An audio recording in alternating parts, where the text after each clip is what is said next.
দোষ কি ছিল তার যে তাকে এইভাবে মারা হলো? এত ব্রুটালির সাথে মারা হলো, কি দোষ ছিল তার যে সে ক্লান্ত ছিল?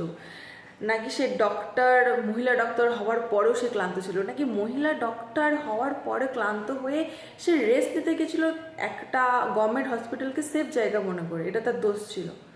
নাকি তার দোষ ছিল যে সে সাতেও ছিল না, পাঁচও ছিল না, শুধুমাত্র সে মানে একজন গোল্ড মেডেলিস্ট হওয়ার স্বপ্ন দেখতো? সে নিজের জন্য এই জায়গাটাকে, এই দেশটাকে, রাজ্যটাকে সে সেফেস্ট বলে ফিল করেছিল?